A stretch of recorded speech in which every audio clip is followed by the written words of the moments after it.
قال نبی صلی اللہ علیہ وسلم المؤمن للمؤمن کالبنیان، نبی اکرم صلی اللہ علیہ وسلم نے فرمایا مومن کا تعلق مومن کے ساتھ ایسا ہے جیسے ایک عمارت۔ جب نبی صلی اللہ علیہ وسلم نے یہ جملہ ارشاد فرمایا تو اپنے دونوں ہاتھوں کی انگلیوں کو ایسا جوڑ کر دکھایا کہ دیکھو جیسے یہ اکیلا ہاتھ ہے، یہ اکیلا ہاتھ ہے، جب ان دونوں کو جوڑ دیا تو کیسا مضبوط تعلق بن گیا۔ تو میرے بھائی، میرے محبوب نے کتنی پیاری مثال دی ہے، کیسے سمجھایا؟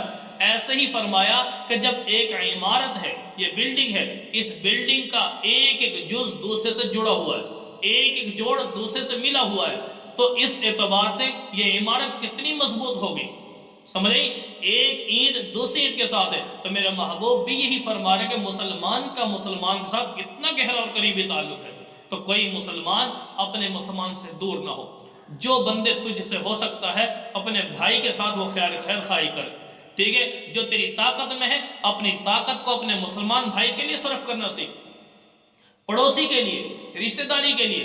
آج میرے مسلمان کے اندر کینہ، بغض، حسد، عداوت، ایسی بیماریاں پیدا ہو چکی ہیں جس کی وجہ سے میرا معاشرہ ٹوٹ پھوٹ کا شکار ہو چکا۔ میرے بھائی، میرے محبوب نے فرمایا تھا صل من قطعک واعف عمن ظلمک، بندے جو تجھ سے توڑتا ہے تو اس سے تعلق جوڑ، جو تجھ پر ظلم کرتا ہے تو اس کے ساتھ اچھا رحم دلی والا معاملہ کے ساتھ پیش آ، اس کے ساتھ تو اس کے ساتھ درگزر والا معاملہ کر۔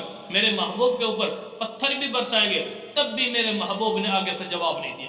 کتنی مشکلیں، ٹینشنیں، 13 سال تو مکہ کے اندر نبی صلی اللہ علیہ وسلم نے کتنا ظلم سہا، ٹھیک ہے؟ تو میرے بھائی، اخلاق نبی والا ہوگا، ہمارا معاشرہ آپس میں ایسے ہی جڑ جائے گا۔ جب ایسا معاشرہ جڑ گیا تو اس مسلم معاشرے کے اوپر کوئی کافر اپنا زور نہیں چلا سکتا۔